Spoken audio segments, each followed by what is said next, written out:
Pari. Apa yang ada orang tuanya, nah? Tunggu sebentar. Sebentar Bapak pas masuk baru panggil orang tuanya gabung di situ ya. Oke, jelas itu nah. Ibu Latifah bergabung. Assalamualaikum Ibu Latifah. Baik, assalamualaikum warahmatullahi wabarakatuh. Waalaikumsalam warahmatullahi wabarakatuh. Pertama-tama Bapak ucapkan terima kasih yang saya hormati Bapak Kepala Sekolah itu sementara masuk ruang room. Kemudian Bapak Ibu Guru yang saya hormati, anak-anakku yang saya banggakan. Kesempatan ini Bapak mengucapkan terima kasih yang sebanyak-banyaknya bahwa di bulan puasa ini kalian masih bisa meluangkan waktu mengikuti sedikit mengenai kegiatan, yaitu mengenai mengidentifikasi terkait dengan aset kekuatan sumber daya yang dimiliki oleh sekolah. Jadi di sini yang berperan itu adalah guru, kepala sekolah, siswa, bahkan orang tua siswa. Nanti Bapak cuma sampaikan saja sebentar, tidak lama, kemudian setelah itu kalau ada yang bertanya silakan bertanya. Nanti daftar hadirnya Bapak kirimkan setelah dari kegiatan ini. Kalau bisa ada orang tuanya ya yang dampingi ya, nanti orang tuanya dimasukkan juga dari daftar hadir ya. Nanti kalian yang masukkan ada daftar dari hadirnya yang Bapak buat. Baik, di bulan puasa ini hari yang kedua ya. Masih semangat? Masih semangat. Ya. Baik, di kegiatan kali ini adalah merupakan kegiatan calon guru penggerak angkatan 6. Ini merupakan tugas dari calon guru penggerak. Jadi judulnya ini adalah pemimpin dalam pengelolaan sumber daya.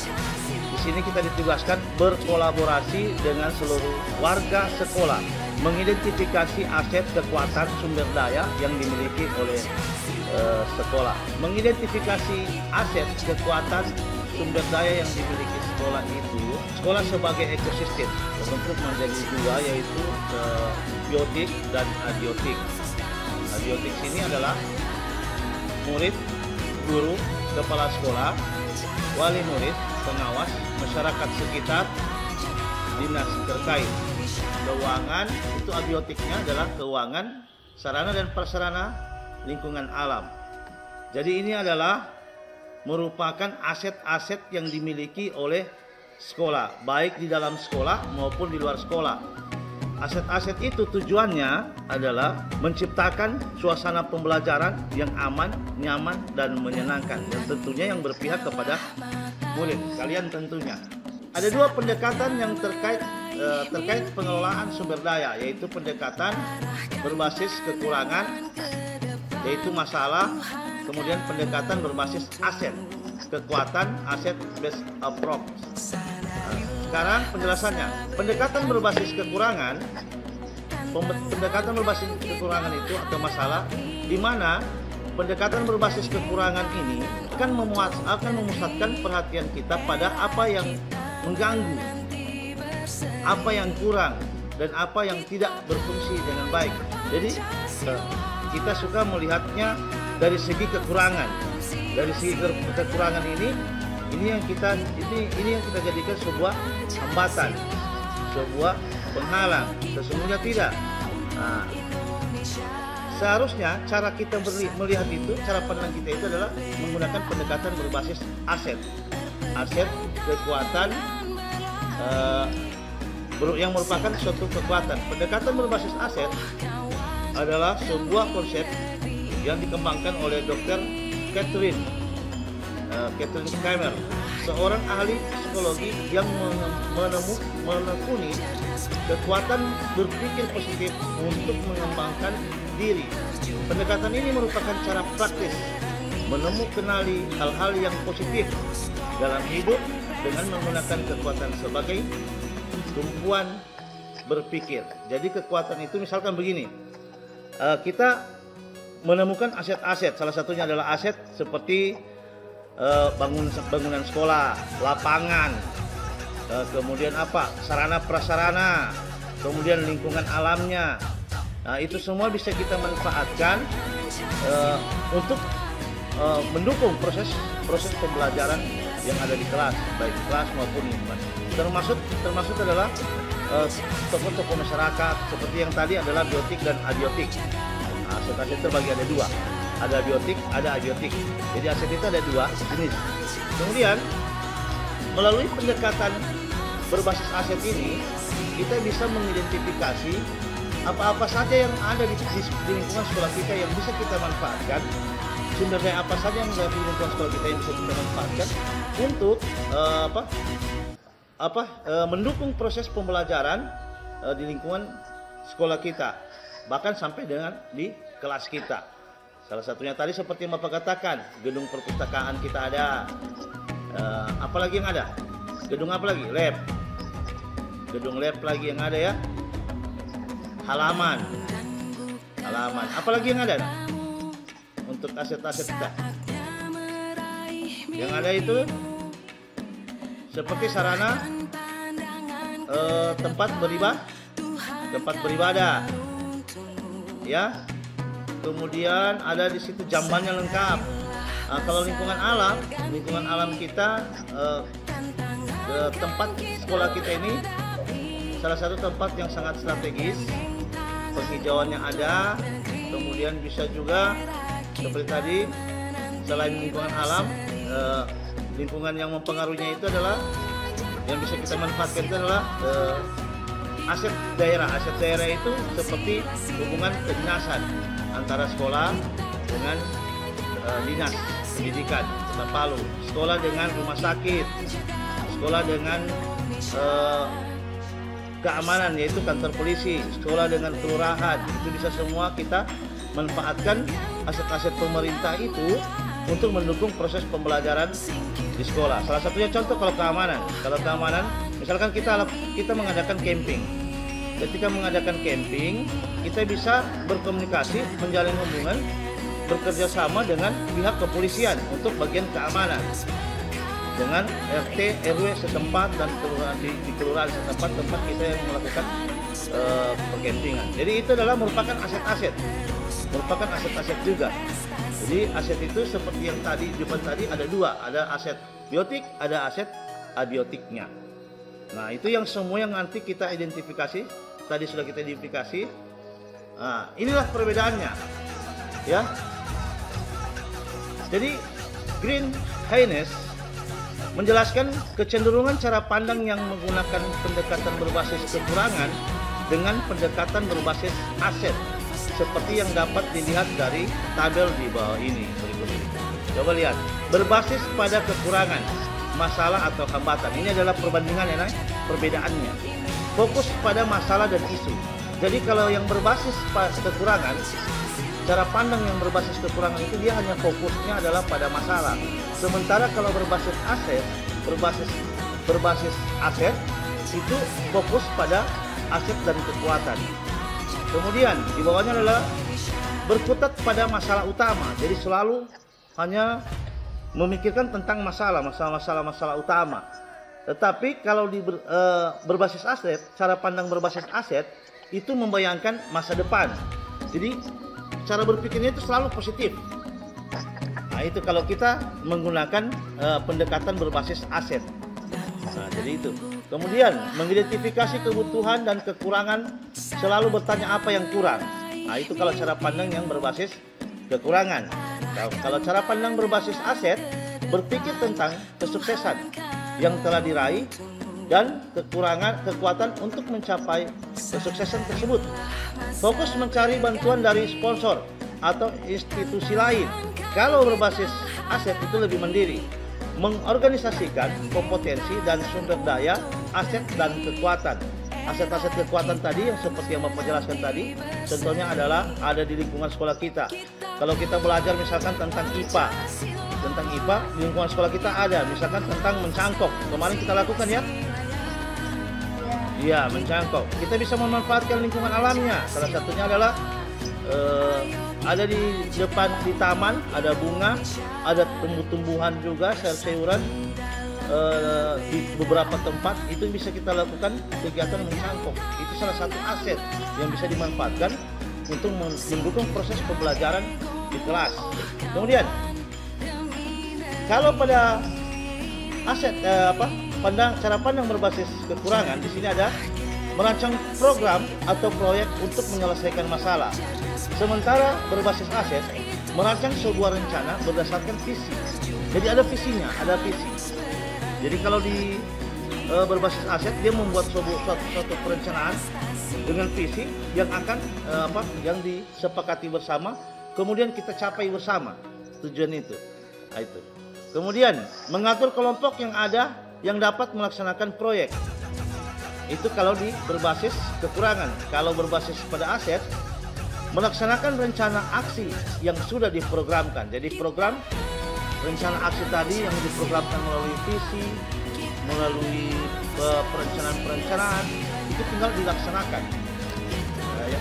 Tidak lagi menunggu lagi menghitung proyeknya sekian, siapa lagi yang harus disuruh, semua harus bertindak. Makanya itu kenapa dalam kegiatan ini Bapak harapkan ada hadir semua adalah beberapa murid, orang tua, termasuk guru. Alhamdulillah sudah ada tadi. Terus kita dapat meminjam kerangka dari Green dan Haynes 2016 yang memetakan 7 aset utama. Ini 7 aset utama ya. Atau di dalam buku ini disebut sebagai modal utama. 7 modal utama ini merupakan salah satu alat yang dapat membantu menemukan sumber daya yang menjadi aset sekolah. Dalam memanfaatkannya, ketujuh aset ini dapat saling beririsan satu sama lain. Misalnya, modal budaya dapat beririsan dengan modal agama. Selengkapnya kita bisa pelajari berikut ini. Perhatikan. Modal manusia. Sini ada modal manusia. Ini adalah 7 aset utama ya. Modal manusia, modal sosial, modal politik, modal agama dan budaya, modal fisik, modal lingkungan alam, modal finansial. Nah, modal finansial. Ini bagaimana keterkaitannya dengan aset-aset yang atau sumber daya yang dapat kita manfaatkan untuk sekolah. Kalau modal manusia itu terdiri dari murid, guru, kepala sekolah, wali murid, pengawas, masyarakat sekitar, dinas yang terkait, di mana semuanya itu bisa berkolaborasi, bekerja sama, bisa saling membantu. Bagaimana caranya mewujudkan pembelajaran yang berpihak kepada murid. Ini adalah sumber daya atau aset yang bisa dimanfaatkan oleh pihak sekolah. Kemudian abiotiknya adalah keuangan, sarana prasarana, lingkungan alam. Kita kembali ke yang terakhir tadi. Bagian terakhir, modal sosial tersebut. Nah, kemudian di situ ada lagi modal politik. Modal politik itu berupa seperti hubungan antara pihak sekolah dengan kedinasan. Dan modal fisik tadi sudah sekolah, bangunan, gedung sekolah, gedung perpustakaan, ada di situ gedung lab dan lain-lain. Kemudian modal lingkungan alam yang bisa kita manfaatkan. Sekolah kita bisa memanfaatkan lapangan sepak bola yang tidak jauh dari sini ada di Masjid Agung. Boleh juga memanfaatkan kolam renang yang ada di sekitar sekolah kita untuk kegiatan-kegiatan olahraga. Kemudian kalau kegiatan-kegiatan kita rekreasi, boleh kita ke pantai, itu ya hubungannya dengan lingkungan alam. Kemudian bisa juga berhubungan dengan pertanian. Di sini tidak jauh juga dari perkebunan anggur yang ada di Duri. Modal finansial itu berkaitan dengan anggaran yang ada di lingkungan sekolah kita. Contohnya adalah dana BOS. Jadi itu tadi kesimpulannya adalah tujuannya adalah untuk proses pembelajaran dan memenuhi kebutuhan murid dan berpihak kepada murid sehingga terciptanya proses pelajaran Pancasila. Demikian apa yang dapat Bapak sampaikan. Mungkin masih ada yang belum jelas, boleh ditanya-tanyakan. Terima kasih untuk hari ini, Pak Arif. Mungkin ada yang ditanyakan, Pak Arif. Iya, saya cuma share barangkali Pak. Iya. Ya. Silakan. Terima kasih banyak kesempatan yang diberikan kepada saya. Iya Pak. Yang saya hormati Ben hari ini yaitu Bapak Muhammad Denny Haryanto, dan hormati kepala sekolah dan teman-teman guru yang sempat bergabung Iya. pada kesempatan ini, kepada anak-anakku sekalian yang hadir di kegiatan Zoom pada hari ini. Yang pertama barangkali terkait dengan Aset. kegiatan ini, bahwa kegiatan ini memang dalam hal mendukung proses pembelajaran itu tentunya tidak terlepas dari yang pertama siswa, Iya. kemudian adalah guru, kepala sekolah, dan orang tua siswa. Iya. Nah, terkait dengan dukungan dalam proses pembelajaran. Iya. Nah, kegiatan ini tentunya tadi sudah disampaikan oleh Pak Dirjen terkait dengan modal-modal yang harus dimiliki oleh sekolah itu sendiri. Iya. Nah, terkait dengan modal ini, alhamdulillah untuk SD 12 Palu itu banyak hal modal yang kita miliki. Nah, termasuk tadi apa yang disampaikan oleh Pak Denny bahwa kaitannya dengan modal agama dan budaya. Iya. Modal agama dan budaya ini bahwa terkait dengan ini untuk kegiatan kebanggaan banyak potensi-potensi yang bisa kita miliki. Kenapa? Karena di lingkungan kita ada lingkungan al-khairat. Itu yang terutama barangkali untuk Betul. untuk modal agama dan budaya. Iya.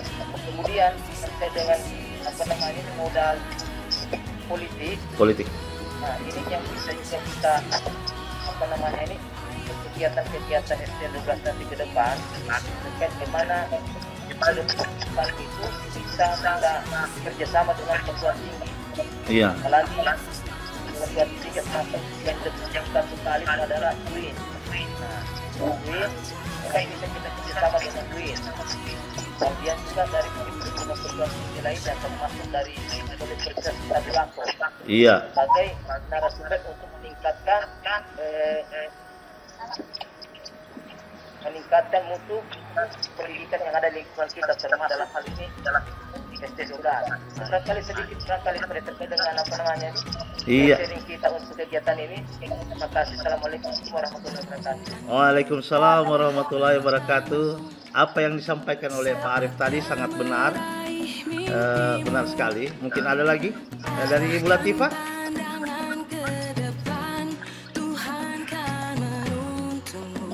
Barangkali ada, atau anak-anak, atau mungkin ada orang tua siswa di sini?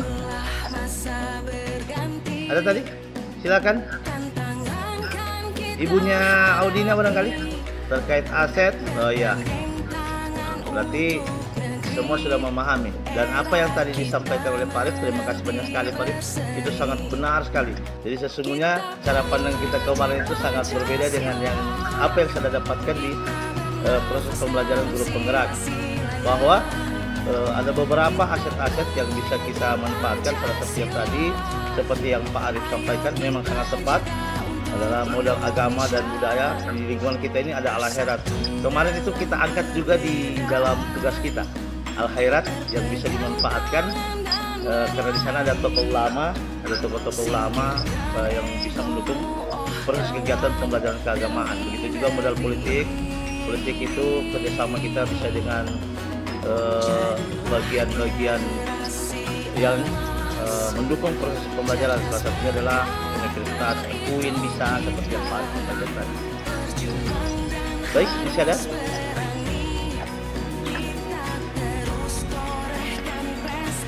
Masih ada? Baik, anak-anak sekalian, kayaknya kita cukupkan saya dulu pertemuan kita. Kemudian dari kesempatan ini Bapak juga mengucapkan terima kasih banyak kepada Pak Arif selaku guru, kepala sekolah, kepada Bapak kepala sekolah yang mungkin hari ini belum sempat hadir.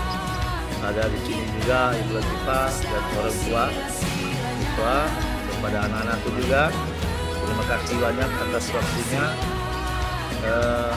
Insya Allah kita ketemu nih di hari Kamis. Jadi hari Senin ya. Hari Senin baru Bapak lakukan proses pembelajaran. Nanti melalui Zoom, Bapak bimbing melalui Zoom. Insya Allah apa yang telah kita bahas hari ini bisa bermanfaat untuk kita semua. Nanti setelah ini tindakan selanjutnya adalah bagaimana kita nanti melaksanakan menyusun visi untuk memberdayakan apa yang ada di sekitar sumber daya apa yang ada di sekitar kita. Demikian saya akhiri. Assalamualaikum warahmatullahi wabarakatuh. Terima kasih.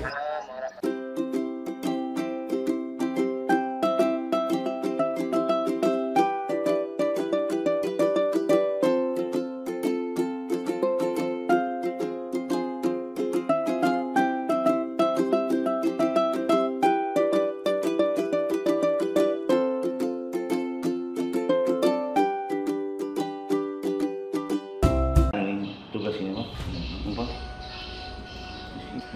kegiatannya ini mengidentifikasi aset. Ini judulnya dia, pemimpin dalam pengelolaan sumber daya. Jadi ceritanya ini sudah mengambil bekerja sama, berkolaborasi dengan seluruh pihak sekolah. Jadi jalannya itu maksudnya sekolah terus ini tujuan kegiatan ini yang mengidentifikasi secara kolaboratif bersama warga sekolah lainnya tentang aset kekuatan sumber daya yang dimiliki. Pandangan kita itu kan bisa selalu terkait dengan kekurangan selalu ada apa kurangnya. Nah, sementara dia ini cara pandang berdasarkan kekuatan aset itu lebih mandiri dia melihat apa yang bisa dia manfaatkan di lingkungan itu. Kalau pendekatan berbasis kekurangan itu akan memusatkan perhatian pada apa yang mengganggu, apa yang kurang dan apa yang tidak berfungsi dengan baik. Kemudian kalau pendekatan berbasis aset adalah sebuah konsep yang dikembangkan oleh seorang ahli psikologi menemukan kekuatan berpikir positif untuk pengembangan diri. Pendekatan ini merupakan cara praktis menemukan hal-hal yang positif dalam kehidupan dengan menggunakan kekuatan sebagai tumpuan berpikir. Nah, ini perbedaannya. Jadi kalau berbasis kekurangan itu, kalau dia kekurangan atau masalah, dia fokusnya pada masalah dan isu. Kalau berbasis pada aset, fokusnya pada aset dan kekuatan.